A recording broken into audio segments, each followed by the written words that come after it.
It was the third week of September 2015 when the first unusual thing truly settled itself into the local consciousness around Willow Creek. The leaves, thick and gold and rust in the afternoon sun, were falling early that year, not from a hard frost, but from a persistent, almost imperceptible browning that started at the edges, crisped the veins, and then released them weeks ahead of schedule. On the Kincaid farm, a swath of 73 acres bordered by the Little Calumet River, the cattle had begun to shed their winter coats prematurely, leaving patches of thin, dull hair and irritated skin, a condition that defied the usual explanations of parasites or seasonal change. The cows, normally placid and heavy with the coming winter fat, moved with an uneasy restlessness, often standing in the shallow parts of the river that cut through the property, heads dipped, not drinking, but as if seeking some elusive comfort. For 7 years, the community of Willow Creek, a collection of roughly 200 families tucked deep into the agricultural heartland, had watched the slow, steady decline. The river, once a reliable source of irrigation and a playground for local children, had thinned its flow, its banks receding, exposing beds of slick, dark sediment that shimmered oddly in the midday sun. The fish, once plentiful, had vanished almost entirely. The bass, the bluegill, even the hardy carp, seemed to have simply given up, their absence a silent testimony to a change no one quite understood. The chemical plant, Willow Creek Organics, had been an anchor in the community for 50 years, employing 3 generations of local families, its towering distillation columns and steaming a constant, if sometimes pungent, backdrop to rural life. Their public relations had always been prompt and reassuring, responding to early complaints about the river, with studies citing drought conditions, natural siltation, and the inevitable pressures of modern agriculture. Their reports, delivered with polished graphs, and the confident pronouncements of environmental consultants from the state capital always concluded with variations on the theme of no discernible impact from plant operations. The community, reliant on the plant for livelihoods and accustomed to trusting authority, had largely accepted these explanations. What else could they do? The whispers of discontent, of farmers losing yields, of livestock falling ill, were often met with shrugs and quiet advice to seek personal remedies. It was easier to blame the weather or bad seed or an unlucky run of seasons. Elara Vance, however, did not shrug. She watched. From the window of her farmhouse kitchen, a room that smelled faintly of coffee and old wood, Elara had a direct, unobstructed view of the Little Calumet as it wound its way through her north pasture. Her property, Vance Homestead, had been in her family since 1888, a legacy of topsoil and careful husbandry passed down through 5 generations. At 68, Elara was lean and sharp-eyed, her hands gnarled from a lifetime of tending to earth and animals. She was a woman of few words, her silences often deeper and more articulate than the pronouncements of any plant representative. Where others saw a tired river and struggling crops, Elara saw a pattern, a deviation from the norms she had absorbed over decades of daily observation. She had seen dry spells, hard freezes, and sudden floods. She had seen cattle through every conceivable illness. What was happening now was different. It did not fit the expected rhythms of the land. She had been taking samples quietly for years. Not formal, laboratory-grade samples, but plastic bottles filled with river water, soil scraped from the banks, even clippings of yellowed alfalfa. She kept them in the root cellar, labeled with precise dates and times, noting the weather conditions, the wind direction, any unusual smells from the plant. Her records were not scientific reports, but a patient accumulation of observations. The fading green of the rushes, the thinning of the willow saplings along the bank, the increasing cloudiness of the water after a rain, the distinct metallic tang she sometimes tasted on the air. These were the details that, to her, constituted evidence, each anomaly a quiet question mark against the plant's repeated reassurances. She kept her concerns mostly to herself, a habit born of a lifetime in a community where talking too much often led to being talked about. The first official letters, sent by the Willow Creek Grange and signed by dozens of local farmers, had been met with polite, firm denials. The plant's corporate office, she knew, viewed such letters as minor annoyances, easily managed. Her silence, she hoped, would be more potent. Most people who watch stories like this expect grand gestures, angry confrontations, or immediate, dramatic turnarounds. But if you've ever felt the quiet frustration of knowing something is deeply wrong, yet being dismissed by those in authority, if you've ever had your lived experience discounted by someone with a degree but no dirt under their fingernails, then you understand the long, slow simmer. This story is for you. It's about the quiet fight, the kind that doesn't make headlines until years later, if at all. It's about the truth found not in a press release, but in the patient accumulation of small, undeniable facts. It is about a woman who understood that the real battle was not a shouting match, but a methodical unveiling. The river was dying, and the land with it, but Elara Vance was very much alive, and she was watching. The water samples Elara collected were stored in old canning jars, arrayed on a shelf in her cool, dry cellar. Each jar held a handwritten label: Little Calumet North Pasture, Zo 312 2T16, 11:30 a.m., cloudy, no wind. Odor, faint metallic. Or Little Calumet Irrigation Ditch, 071 2220, 4 p.m., hot southerly breeze. Water turbid, slight foam. This was not random collection. It was a ritual learned from her grandmother, Clara Vance, who had kept similar records of rainfall, planting dates, and crop yields in a series of sturdy, leather-bound ledgers that now occupied a place of honor on Elara's kitchen shelf. Clara had been a pioneer in local conservation, a woman who understood the delicate balance of the watershed long before the term was in common use. She'd taught Elara to read the land as if it were a book, to notice the almost imperceptible changes that hinted at larger shifts, to trust the evidence of her own senses above all else. Clara's lessons were not abstract. They were practical, grounded in the daily realities of farming. The river is the farm's blood, Clara used to say, her voice raspy from decades of speaking over wind and engine noise. If the blood sickens, the body follows. Elara remembered a particular passage in Clara's 1947 ledger, detailing a similar, though far less severe, period of decline in the river after a new fertilizer plant opened upstream. Clara had meticulously noted the shift in algal growth, the discoloration of the water, the strange lethargy of her laying hens.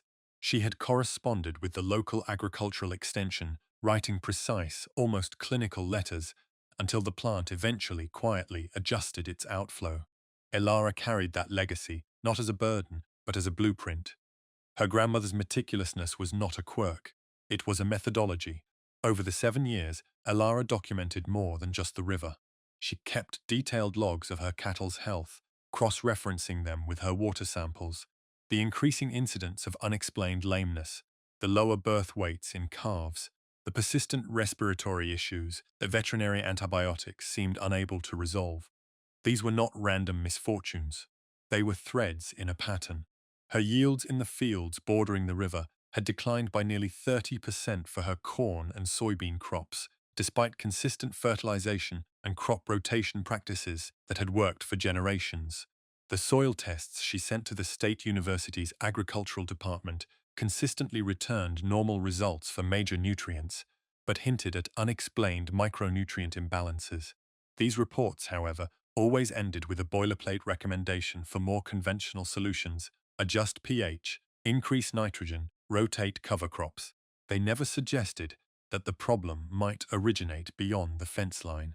Elara also collected the community's stories, not through gossip, but through careful listening during infrequent trips to the general store or the farmer's co-op. Mrs. Henderson, whose property was downstream, complained of a metallic taste in her well water. Old Man Peterson, who fished the Little Calumet for sport for 60 years, recounted the disappearance of the stoneflies and caddisflies, the tiny invertebrates that were the foundation of the river's ecosystem. The details accumulated, each a separate observation, but to Elara, they formed a growing chorus of confirmation. None of these stories by themselves were enough to challenge the plant's narrative, but together, in Elara's mind, they painted a grim and consistent picture. She understood that anecdotal evidence, while powerful emotionally, often crumbled under the weight of official scrutiny. She needed something more. She needed objective proof, not just observation.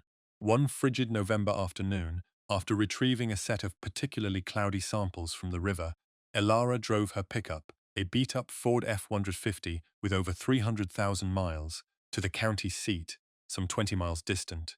Her destination was the county clerk's office, a cavernous space filled with dusty microfiche readers and the quiet rustle of old paper. She spent the better part of 3 days poring over archived environmental impact statements, wastewater discharge permits, and historical water quality reports filed by the Willow Creek Organics plant. Most of it was impenetrable jargon, pages of chemical formulas and regulatory minutiae. But she was looking for a specific type of inconsistency, something that diverged from her grandmother's records, something that changed, not gradually, but sharply. She focused on the older permits, the ones from the 1960s and 70s, comparing them to the more recent ones. The plant, she knew, had expanded its operations multiple times over the decades, introducing new processes and new chemicals. The permits, however, seemed to reflect a steady, almost unchanging discharge profile for the Little Calumet. This was the first thing that didn't add up. How could a plant dramatically increase its output and diversify its chemical processes, yet claim a static environmental footprint? This question, subtle and technical, gnawed at her.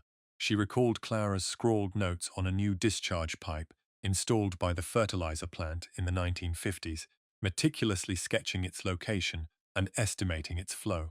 Alara began to look for specific details regarding the plant's discharge points into the Little Calumet. The newer permits stated a single, primary outfall, designated outfall 001, a standard monitoring point.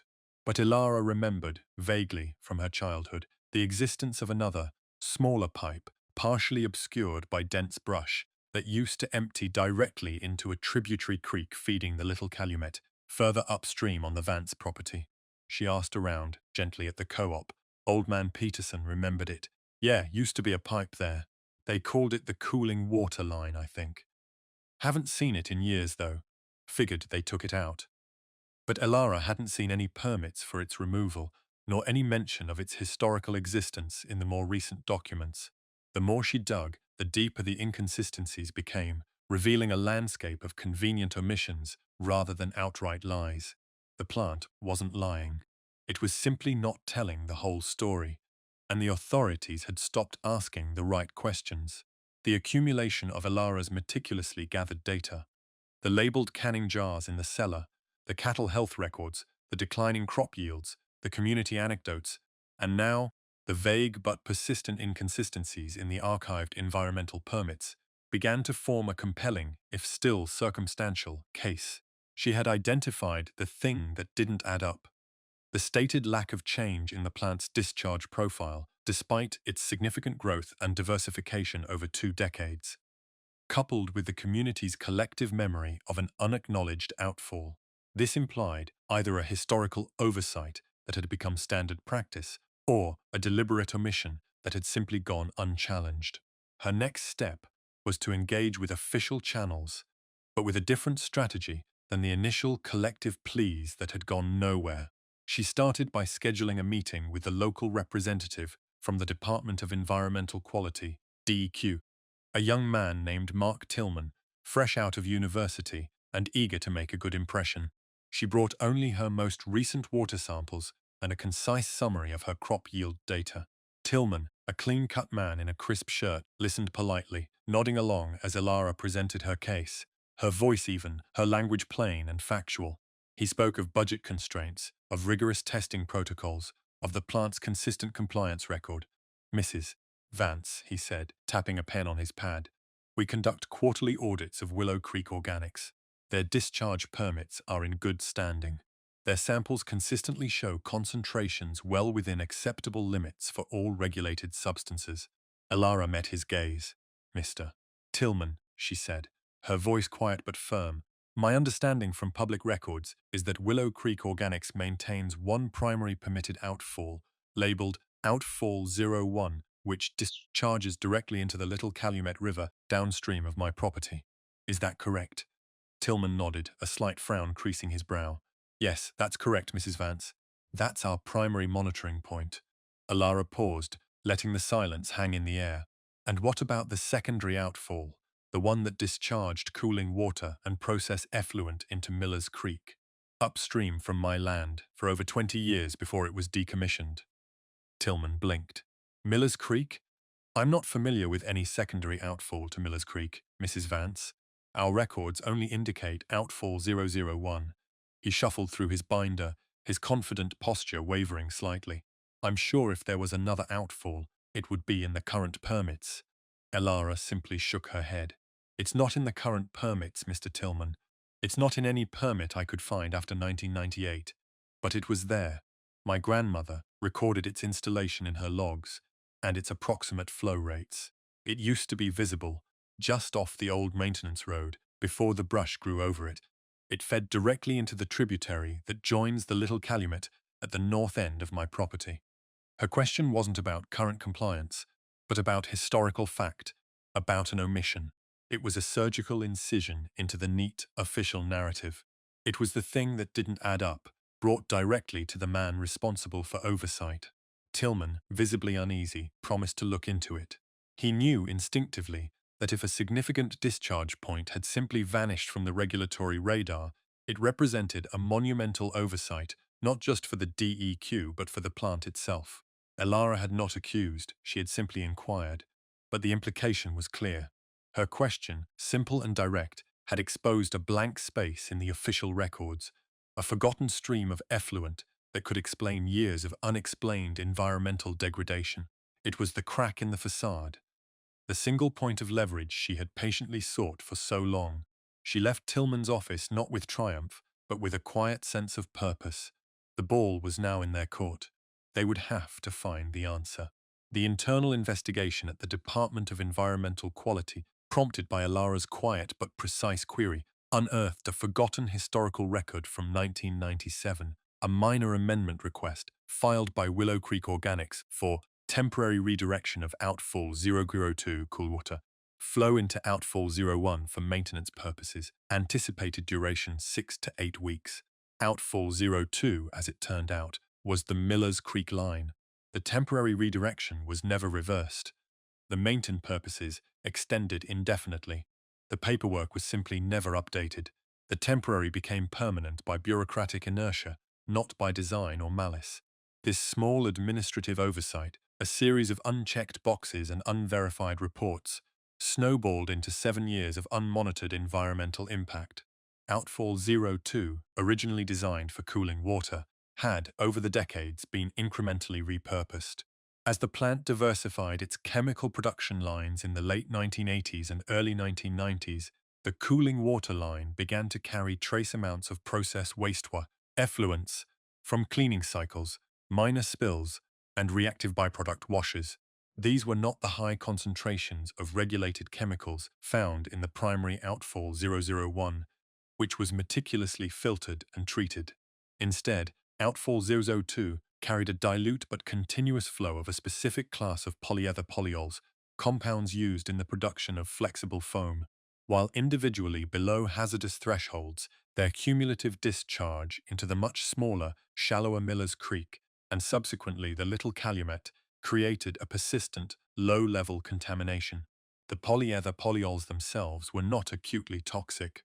They were, however, highly soluble and readily absorbed by aquatic vegetation and, crucially, by the root systems of riparian plants.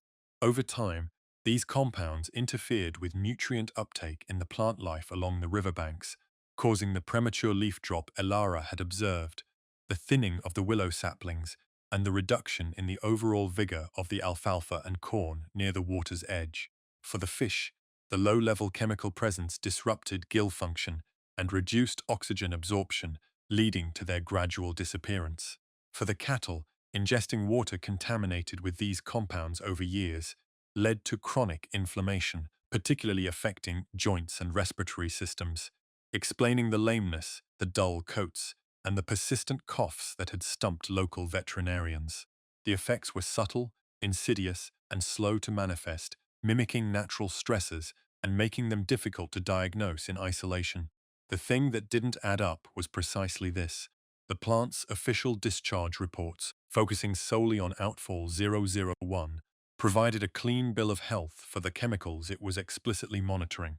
But the unmonitored outfall 002, carrying different, unlisted compounds in smaller but ceaseless quantities, had been silently poisoning the watershed. The DEQ's quarterly audits, therefore, were fundamentally flawed, observing only part of the picture. The plant's own environmental staff, having never been instructed to monitor outfall 002 for process chemicals, and having been told it was cooling water by prior generations, simply accepted its presumed harmlessness. It was a chain of small decisions, a temporary diversion, a lack of updated paperwork, an unexamined assumption, and the quiet, persistent diligence of one farmer whose questions eventually unraveled the whole complicated mess. The chemical plant, Willow Creek Organics, now faced a stark choice: contest the findings, which would lead to a protracted and costly legal battle, or acknowledge the oversight and implement a comprehensive remediation plan. The evidence, bolstered by Elara's long-term observations and the DEQ's newfound historical documents, was irrefutable. In November 2022, 7 years after Elara first started her detailed observations, the plant issued a formal apology to the community of Willow Creek. It was a carefully worded statement acknowledging a regrettable historical administrative oversight that led to the unmonitored discharge of certain non-regulated compounds into the Little Calumet tributary. The remediation plan was swift and far-reaching. Outfall 002 was permanently decommissioned and capped. A new, dedicated wastewater treatment facility was constructed, designed specifically to filter out the polyether polyols and other trace compounds that had previously gone undetected. The plant committed to a 20-year monitoring program for the Little Calumet and Miller's Creek, funding independent third-party analysis. For the Vance homestead and other affected farms, the plant offered a compensation package covering lost crop yields, veterinary bills, and a fund for soil and water restoration. Elara, true to her nature, accepted the compensation without fanfare. Her focus already shifted to the healing of the land. The river itself began its slow, deliberate recovery. Within 6 months, the metallic tang that had sometimes pervaded the air around Elara's farm dissipated. The murky sediment began to clear, revealing patches of the rocky riverbed that had been hidden for years. In the spring of 2023, Elara noticed the first tentative shoots of marsh grass emerging along the banks with a vigor she hadn't seen in over a decade. The willows, though still scarred from years of stunted growth, put out stronger, greener leaves. The most striking change, however, was in the water itself. One warm afternoon, Elara spotted a flash of silver beneath the surface, a small school of minnows, darting and feeding, a sight that had become foreign to her stretch of the Little Calumet. Old Man Peterson, now well into his 80s, called her one evening, his voice raspy with emotion, to report catching a respectable bluegill in the very spot he'd given up on years ago. Elara continued her routine, walking the fence lines, inspecting her cattle, and taking her water samples. The jars in the cellar now held clearer, cleaner water. Her cattle, freed from the low-level poisoning, regained their health, their coats thickening, their movements more fluid. The calves born in 2023 were robust and energetic. Her crop yields, while not immediately back to their historical averages, showed significant improvement. The corn stalks taller, the soybean leaves a deeper, healthier green. The resolution was not a sudden miracle, but a steady, patient return to balance. A testament to the land's resilience when the unseen burdens were finally lifted. Elara Vance never sought public recognition. Her satisfaction derived purely from the vindication of her observations and the restoration of her beloved river. The story of Elara Vance and the Little Calumet River rippled through Willow Creek in its own quiet way. It wasn't a sudden surge of community outrage or celebration, but a gradual, almost imperceptible shift in how people understood their environment and their own roles within it. Farmers, initially skeptical or resigned, began to look more closely at their own practices, to question the unquestioned, to notice the small things that diverged from the norm. Mrs. Henderson had her well water retested and found that the metallic taste had indeed vanished, prompting her to install a new, more comprehensive filtration system out of a newfound caution. Old Man Peterson became an unofficial river monitor, spending his afternoons by the banks, reporting on the return of specific insect larvae and fish species. His observations now taken with serious consideration, not just as nostalgic musings. The plant itself underwent a cultural shift. The administrative oversight became a case study in corporate responsibility meetings. A stark reminder that even well-intentioned operations could harbor blind spots. New environmental managers were brought in, and a policy of active historical review was implemented, requiring periodic re-evaluation of all past permits and unmonitored discharge points. The ripple effect extended beyond the immediate community. The DEQ, chastened by the revelation of the unmonitored outfall 002, initiated a statewide audit of all industrial permits issued before 2000, specifically looking for similar temporary diversions that might have become de facto permanent. It was a massive undertaking, but it was spurred by one farmer's precise question. Ilara Vance remained on her farm, a quiet anchor in a slowly changing landscape. She was often approached by new farmers or by young environmental activists, seeking her advice, her perspective. She spoke little, offering practical wisdom rather than grand pronouncements. "The land tells you what it needs," she would say, her eyes scanning the horizon, "if you're patient enough to listen." Her home became a quiet repository of applied knowledge, her grandmother's ledgers and her own canning jars, standing as enduring testaments to the power of methodical observation. She had not set out to be an environmental crusader, but simply to protect what was hers, what was right. In doing so, she had shown an entire community, and indeed an entire system, the profound cost of incuriosity. Years later, in the late summer of 2024, the Little Calumet River flowed through the Vance homestead with a renewed vitality. The banks were lush with native grasses, the water ran clear over polished stones, and the deep green of Ilara's cornfield stretched right to the river's edge, vibrant and healthy. She often sat on her porch swing in the evenings, watching the sunset, listening to the gentle murmur of the water, a sound she had once feared would vanish forever. The plant, Willow Creek Organics, still stood in the distance, its columns less menacing now, its emissions cleaner, its presence a reminder not of ongoing threat, but of a lesson learned. It wasn't about proving them wrong, Ilara once told me, her gaze fixed on the river. It was about proving the river right, about honoring what it was trying to tell us all along. Her work, though born of necessity and rooted in the soil, had unearthed a profound truth about knowledge itself, that genuine expertise often emerges from sustained, quiet attention, from asking the specific questions that cut through generalized assumptions. It is a reminder that the loudest voices are not always the most truthful, and that authority, however credentialed, sometimes stops looking too early, while the unassuming observer, whose wisdom is earned slowly through necessity, keeps watching, keeps listening, until the truth, undeniable and plain, finally reveals itself. And in that quiet revelation, the world, for a brief, vital moment, becomes a little more honest, a little more just, and the water once again begins to run clear.